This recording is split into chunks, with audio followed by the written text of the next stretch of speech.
This program is brought to you by the Government Communication and Information System.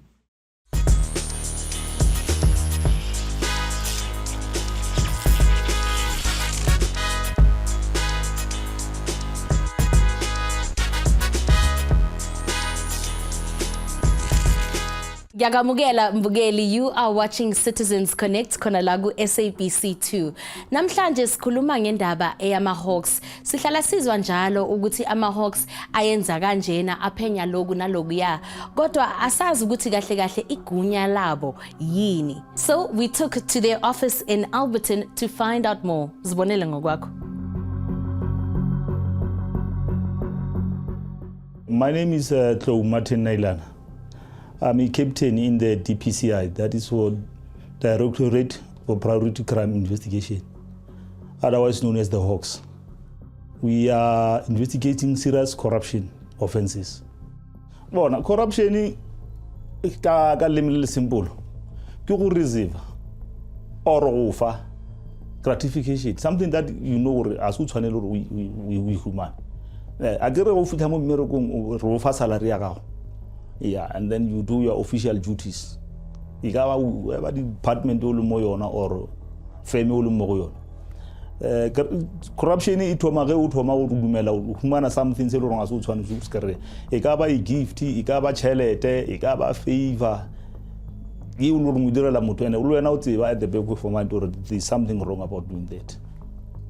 Serious corruption investigation is responsible for investigation in terms of PRECA, which is Prevention of and Combating of Corrupt Activities Act in terms of Section 12 of 2004, which amongst others include, we've got Section 34 within the PRECA, which is talking about reporting that any person who is aware of any corrupt activities, that person, irregardless of what position you have, you've got the duty to report those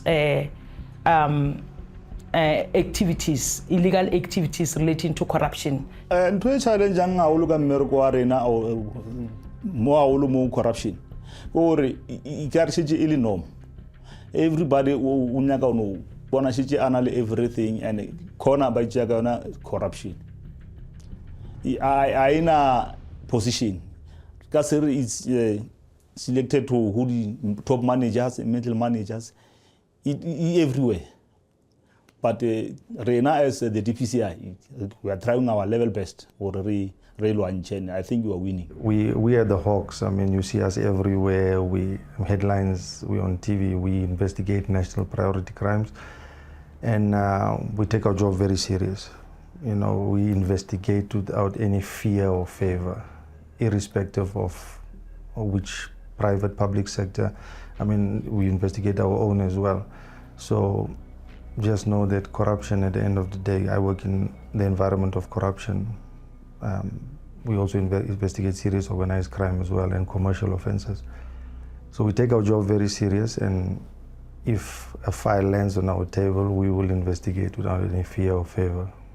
Because if you can look now, you look into our infrastructure, our roads. You look in terms like now we've got load shedding. What causes that? Is corruption. We're looking in terms of unemployment. What causes that? Is corruption. We're looking in terms of a lot of things in terms of the economy. Right now, it is on media, on media and public space that South Africa, we have been grey listed. I don't know if you understand by grey listed, which means there are South Africa is part of the FATF, which is Financial Action Task Force, which as the country we are being assessed in terms of other areas, in terms of how are we doing in terms of money laundering. What cases have we in terms of terror financing? What are we doing in those kind of cases? Are we bringing in what cases? Because we cannot just give them figures. We need to give even the source document to say, as South Africa, we had this kind of cases. It was a huge cases relating to corruption. We managed to recover asset that was taken to abroad. This was a big case relating to corruption or relating to drugs. These are the criminals that we arrested. We didn't just put them behind bars, but we also recover the assets that they gained through illicit activities, so that we sent a clear message even to other criminals that crime does not pay. Because if you just send them to jail, they can go and send that, and serve the jail term, but they still got the proceeds that they've acquired through the criminal activities, and their families will enjoy those proceeds. Hona le di case ka nako ela ya COVID-19 country ile khumana le mathateng mo le gore president ile a tshwanela gore e tswalle naga wa diregala gore Department of Labor ko UIF ba bana le nthong ba bitsa di-terms be di thusha batho ba le gore ba tshwanetse go dula fatshe ka ba lora ba immereko. So mo di-termseng di-company tse le gore they were allowed to apply ke company tse le gore di patela tax di na le babereki ba le gore ba bereka. So wa khumana gore ka yona nako eo ba bangwe ba ditsotsi ke tla no ke ditsotsi ba bone monyetla wa gore ba ka gona go utswa tšhelete ya Department of Labor e le gore ke tshwanetse go thusa setlhaba se se reng sa itlhogo. O ile wa go formiwa tax team ya COVID-19. I was part of that team. Re investigated re khumana rona di directors tse di tlang ga di fihla di o no tsentšha company ya ka ke mang re o register today se tsena le batho ba 250 or 300 a apply le di-tariffs a di humane. Ge ke dira motlhala go na le 2 companies tse le gore di-director tša bona di tshwere di ya di 15 years direct imprisonment ke di-case tše le gore be ke di tshwere. Therefore ke kgwedi e go bile 15 years le e latelang. So that made me proud because it shows and that we are indeed working. Re bereka le di stakeholders tse le gore di gona gore thusa bo FIC ka mo gare ka mo bo SARS re bereka le bona re bereka le bo NPA go na le infusion center le is in place to assist such. All these major investigations, you know, it takes a lot of you put in a lot of effort, a lot of time into these investigations to ensure that you crack the cases. And yes, like the captain has mentioned, that's one of the cases we also, you know, we could go home and unwind a bit to say that we've done the job for the day. So the PPE case is one of the cases that I was proud to be part of, and obviously we were at that stage of investigation successful. Ake uzibonele ngokwakho ukuthi labantu laba bayasebenza ngempela. They really dedicated towards the fight against corruption. But why is it still rife in our communities? That and more when we return. Ngayindawo.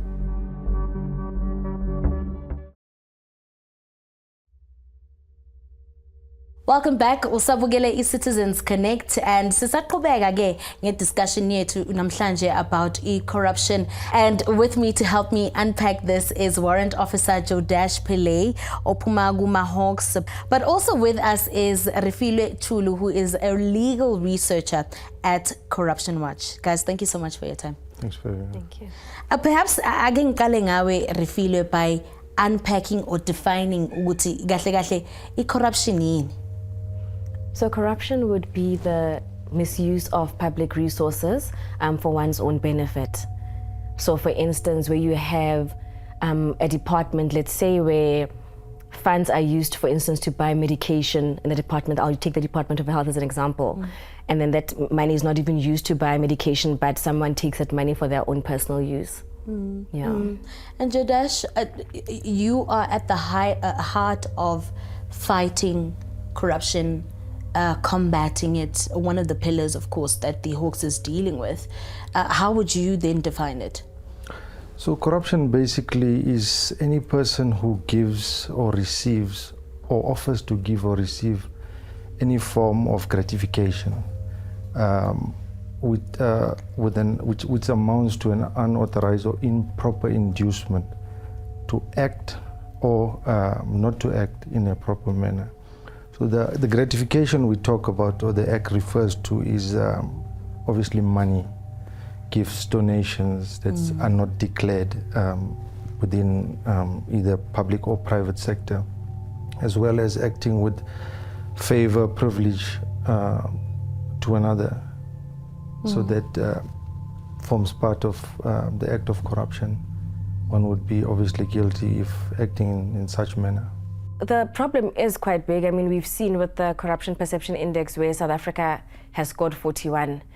We try for most countries must at least be above 50.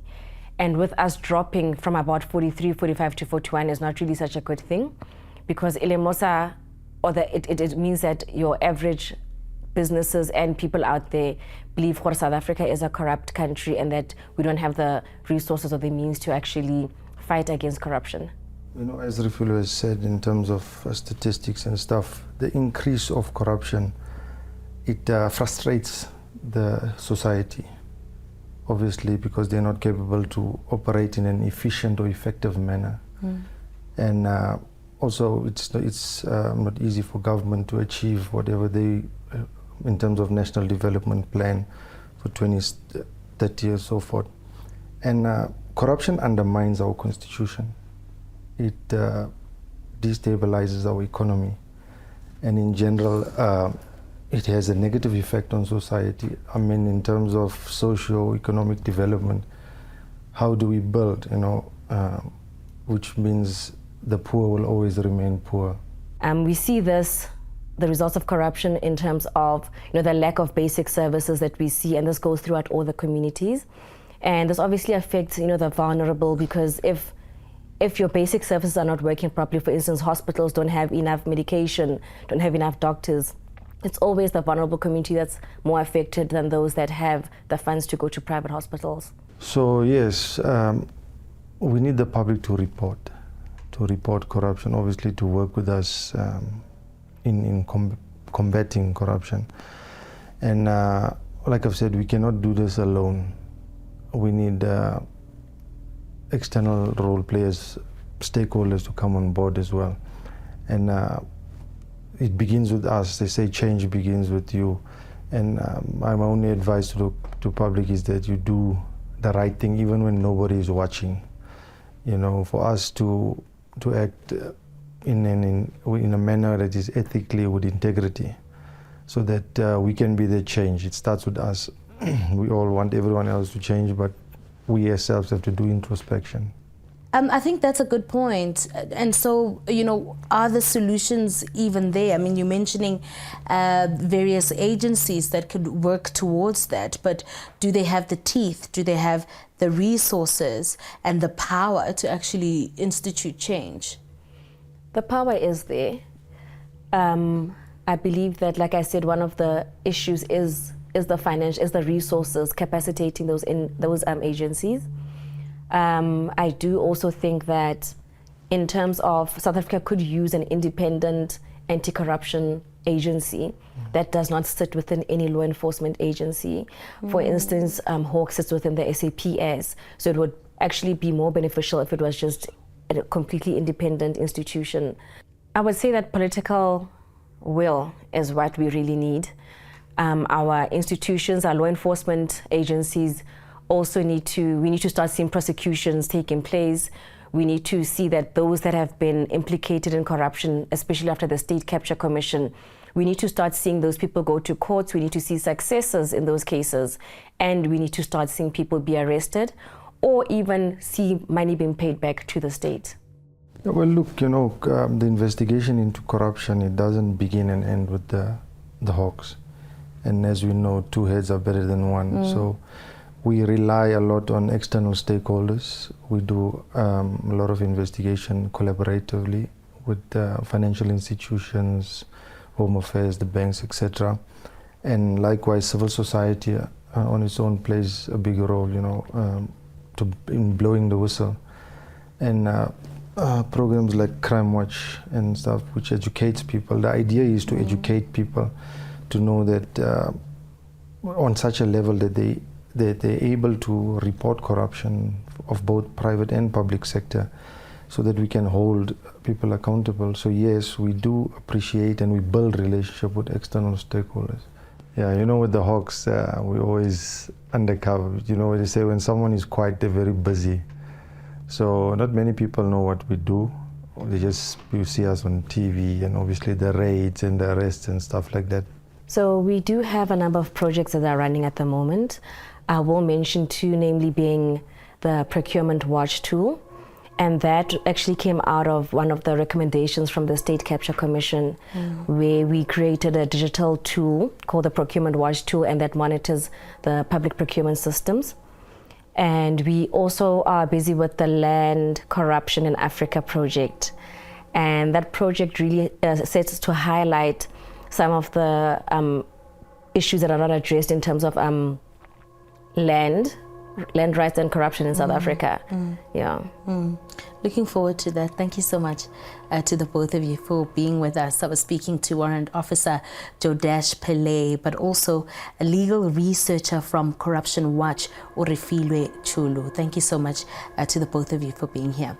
Well, don't go anywhere, because after the break we further break down Irol Yamahawks. But get your questions as well as comments rolling on social media. Usabugele is Citizens Connect.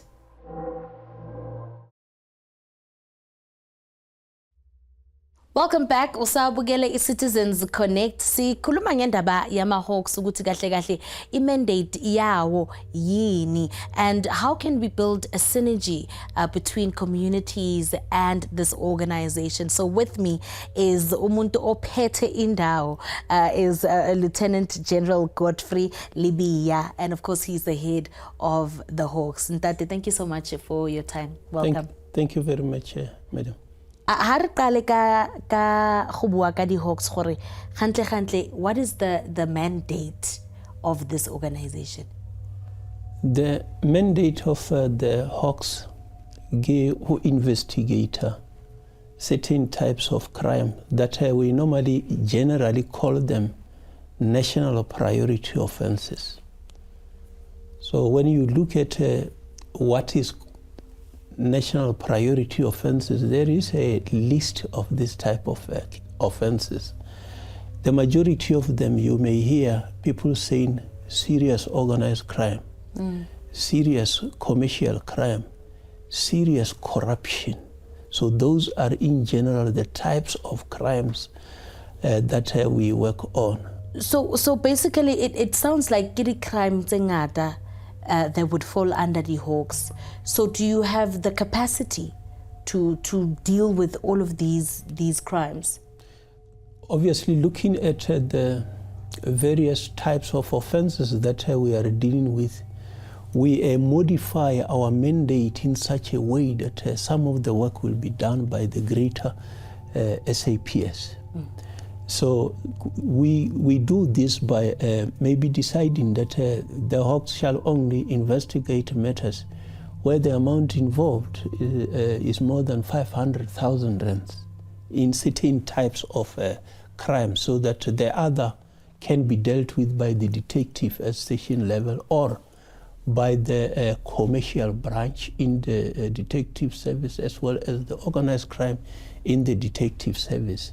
So that is we have crafted our mandate in such a way that we are able to handle the volume. But indeed, the current volume is high because we have got more than 19,000 cases, which is high, of which more than 11,000 accused persons are currently appearing in court. So it's really just a lack of political interference. We need to also, in that way, we look at addressing impunity. So for instance, high politicians, you know, we need to see if you are being found to have done wrong, you know, you're going to be held accountable. It can't be that just because you're friends with certain people or you belong to a certain political party, you're untouchable. So the volume itself is high, and we have got actually more than 10,000 of the suspects that are still out there where we are still investigating, which we must find a way of securing their attendance in court. So umsebenzi mningi kodwa, what are the challenges that are faced by your organization in terms of investigations? The challenges that we have is the volume of work. Because when you have got a higher volume, it means that it takes time to finalize the work. Each person expects that his or her matter must enjoy priority. And when you want to do all those matters at the same time, it takes time. How about collaborating with communities? How important is that? Or mhlambe there is no link at all between, normal citizens, where I could come to the Hawks and say, I've got valuable information about a certain crime, and I could give you all of that. I can give that information to you. Do you have an avenue of working closely with community members? Yes, I think that most of the members of the community will know that when you have got information that you want to provide to the police, whichever department, you can do that, either anonymously or openly. There are various platforms that have been created, even the WhatsApp groups and some of the SAPS website. We also work closely with the community. Whenever there is a imbizo, like the minister will be going to meet the community, the Hawks will always be part of that. And then when the people are engaging, they are always given an opportunity to share with whoever they would like to share. And our contact details are also on the web page. If you want to talk to the one in Limpopo, you go there, you find a list of all those that you can contact. So we work closely with the community. From time to time, we'll also be delivering lectures, interviewing students, advising them on different way of preventing crime and also how to report. The work that we do really relies on the public. We are not everywhere at every single time. So re tlhoka gore ga batho ba bona dilo, ga batho ba itse dilo, ba tle mo gona ba re bolelle, make us aware. We will not obviously disclose your information. We will also do investigations, and we work closely with law enforcement agencies to ensure that investigations are done properly, and we hand them the information that they need to carry on those cases. So ultimately, re tlhoka the public to inform us of what's happening on the ground. Even information that has been provided to other intelligence agencies like crime intelligence, SSA, that which is relevant to us, they will provide it to us. All right, Baba Asishiye khona lapho. Of course, I've been speaking to Lieutenant General Godfrey Libya, who is the head of the Hawks, reflecting on the mandate of the Hawks, but most importantly, how they're working with other organizations, civil society, and other agencies in bringing about change, in tackling various issues, and most importantly, their corruption. And also, like he says, you can reach out to them, head on to their social media as well as websites to check out how if you have any information, because it starts with us. That's how we leave it for tonight. Of course, next week is Siabuya Futi with more thought-provoking discussions on issues that affect us. This was Citizens Connect.